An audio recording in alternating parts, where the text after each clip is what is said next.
부산시 낭송협회와 함께하는 시방문화야 놀자 37번째 시간입니다. 저번에 이어 안도연 시인 편으로 꾸며볼 텐데요. 먼저 시인의 연보를 알아보도록 하겠습니다. 시인은 1961년 경북 예천에서 출생했고 학창시절의 대부분을 대구광역시에서 보냈습니다. 고등학교 졸업 후에는 원광대학교를 거쳐 단국대학교 대학원을 졸업했지요.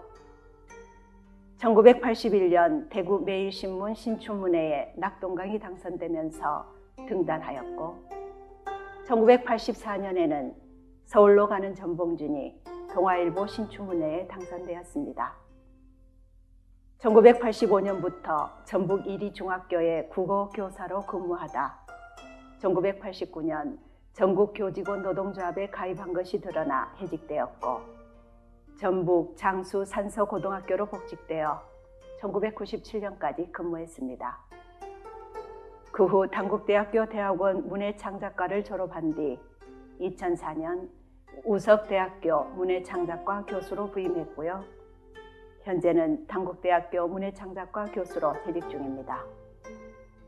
1996년 시와 시학상 젊은 시인상을 수상하였고 서울시 문학상 대상, 노작 문학상, 이수 문학상, 그리고 윤동주 문학상 문학부문 수상을 했습니다. 이상 시인의 연보를 정리하고 시인의 시를 들어볼 텐데요. 연탄 한 장을 제가 들려드리겠습니다. 연탄 한 장. 안도현. 또 다른 말도 많고 많지만 삶이란 나 아닌 그 누구에게 기꺼이 연탄 한 장이 되는 것. 방구들 선득선득해지는 날부터 이듬해 봄까지 조선 팔도 거리에서 제일 아름다운 것은 연탄차가 부릉부릉 힘쓰며 언덕길 오르는 거라네. 해야 할 일이 무엇인가를 알고 있다는 듯이 연탄은 일단 제 몸에 불이 옮겨 붙었다 하면 하염없이 뜨거워지는 것. 매일 따스한 밥과 국물 퍼먹으면서도 몰랐네. 온몸으로 사랑하고 나면 한 덩이 재로 쓸쓸하게 남는 게 두려워. 여태껏 나는 그 누구에게 연탄 한 장도 되지 못하였네. 생각하면 삶이란 나를 산산이 으깨는 일. 눈 내려 세상이 미끄러운 어느 이른 아침에 나 아닌 그 누가 마음 놓고 걸어갈 그 길을 만들 줄도 몰랐었네. 나는 연탄재 함부로 발로 차지 마라. 너는 누구에게 한 번이라도 뜨거운 사람이었느냐. 삼행으로 된 짧은 시이지만 강렬한 울림을 주는 시 너에게 묻는다와 더불어 연탄의 속성을 깊이 들여다본 시, 많은 사람들에게 공감을 주는 시 연탄 한 장이었습니다. 시인의 글에 대한 올고즘을 나타내는 일화가 있는데요. 2012년 6월 26일 한국교육과정평가원이 교과서 출판사들에게 16종 중학교 교과서에서 당시 국회의원이었던 도종환 의원의 시와 산물들을 모두 빼라고 권고하였는데 그때 트위터에 현역 야당 국회의원이라는 이유로 작가로서의 지위를 인정받지 못한다면 한 사람의 시인으로서 저는 더욱 자격이 없습니다. 저는 야당 대선 예비 후보를 지지한다고 공개적으로 밝히는 정치 행위를 했으므로 현재 교과서에 실려 있거나 앞으로 실릴 예정인 저의 작품 모두를 주방해 주기 바랍니다. 라고 요구했다고 합니다. 이때는 보수 문인과 문인단체도 평가원의 권고 조치를 한 목소리로 비판했지요. 글을 쓰는 일이 정치 논리에 이용당해서는 안 된다는 목소리에는 보수 진보 모두 한마음인 것 같습니다. 2013년 초에는 현 정부에 대한 반대로 절필을 선언했는데요. 대선이 끝난 직후 검찰의 소환을 받았는데 본인의 생각에 따르면 아무리 생각해도 야당을 지지한 것에 대한 보복이라고 밖에 생각할 수 없어 이런 환경에서는 시를 쓸 수 없다고 생각했다고 밝혔습니다. 문화예술계 블랙리스트에 자신의 이름이 등장하자 내 이름이 없으면 어떡하나 하는 조마조마하는 마음으로 살펴보았다. 다행이다. 라고 했다고 하네요. 이제 다시 시인의 시 한 편 들어보겠습니다. 그대에게 가고 싶다를 부산시 낭송협회 김철수 회원의 목소리로 들어봅니다. 그대에게 가고 싶다. 안도현. 해 뜨는 아침에는 나도 맑은 사람이 되어 그대에게 가고 싶다. 그대 보고 싶은 마음 때문에 밤새 포보대던 눈발이 그치고 오늘은 하늘도 맨 처음인 듯 열리는 날.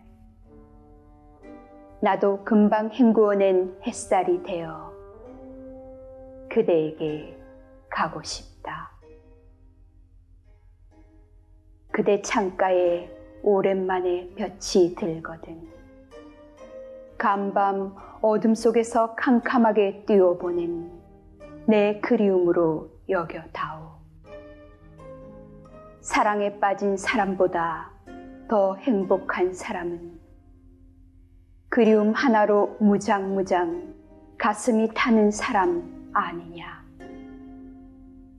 진정 내가 그대를 생각하는 만큼 새날이 밝아오고 진정 내가 그대에게 가까이 다가가는 만큼 이 세상이 아름다워질 수 있다면 그리하여 마침내 그대와 내가 하나 되어 우리라고 이름 부를 수 있는 그날이 온다면 봄이 올 때까지는 저 들에 쌓인 눈이 우리를 덮어줄 따뜻한 이불이라는 것도 나는 잊지 않으리. 사랑이란 또 다른 길을 찾아 두리번거리지 않고 그리고 혼자서는 가지 않는 것. 지치고 구멍난 삶을 데리고 그대에게 가고 싶다. 우리가 함께 만들어야 할 신천지, 우리가 더불어 세워야 할 나라. 사시사철 푸른 풀밭으로 불러다오. 나도 한 마리 튼튼하고 착한 양이 되어 그대에게 가고 싶다. 금방 헹구어낸 햇살이 되어 그대에게 가고 싶어지는 낭송입니다. 잘 들었습니다. 시인이 절필 선언 후 7년 만에 시집 능소화가 피면서 악기를 창가에 걸어둘 수 있게 되었다를 펴냈는데 2012년 북향 발표 이후 8년 만에 펴내는 자신의 11번째 시집이자 2017년 다시 시를 쓰기 시작한 지 3년 5개월 만에 선보이는 책이었지요. 온라인으로 출간 기자 간담회를 연 시인은 마치 첫 시집을 내는 것처럼 두근거리는 마음이라고 했는데요. 2017년 스스로 내린 금시령을 풀고 4년 만에 신작시 그릇과 뒤척인다를 발표하며 창작 활동을 재개했습니다. 시집의 문을 여는 시로 수록된 그릇에서 시인은 자잘한 빗금들이 서로 내통하듯 뻗어있는 그릇처럼 금이 가있던 내면을 털어놓는다. 버릴 수 없는 내 허물이 나라는 그릇이라는 걸 알게 되었다. 그동안 금이 가 있었는데 나는 멀쩡한 것처럼 행세했다며 몇 년간 시를 쓰지 않다가 처음 시를 발표했을 때 혼자 괜히 오기 부린 것 아닌가라는 생각이 들기도 하고 달라진 것을 보여줘야 한다는 부담감도 있었다고 합니다. 그 시간이 저 자신을 돌아볼 수 있는 계기가 되어서 좋았다고 덧붙이면서 시인은 30년 넘게 시를 써오며 세상과 시를 바라보는 관점도 달라졌다고 합니다. 1980년대에 20대를 보냈는데 그때는 시가 세상을 바꾸는데 역할을 해야 한다고 믿었다. 살아보니 시로 세상을 바꾸려는 열정 자체를 인정하지 않는 것은 아니지만 이제는 커다란 것보다는 작은 것, 더 작고 느린 것의 가치를 시로 쓰는 것이 중요하다고 생각한다고요. 그러면서 전주에서 살던 시인은 40여 년의 타향살이를 접고 지난 2월 고향 경북 예천으로 돌아왔습니다. 내성천 자락에 새 터전을 마련해 돌담을 쌓고 마당에 텃밭을 일구고 고향의 아름다움을 알리기 위한 개간잡지 예천 산천을 만들고 시를 쓴 경험을 다른 사람들에게 나눠주기 위해 지역 고등학교 학생들에게 시를 가르치기도 하고요. 시인은 보통 유년의 공간으로 돌아가면 과거로 회귀하는 관점을 갖기 쉬운데 저는 가능하면 그렇게 하지 않으려고 한다며 유년으로 돌아가는 게 아니라 지금부터 새로운 유년을 사는 것 같이 그렇게 살고 싶다고 말했다고 합니다.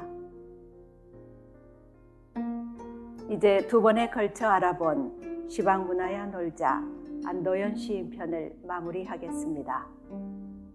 다음 시간에 뵙겠습니다. 감사합니다.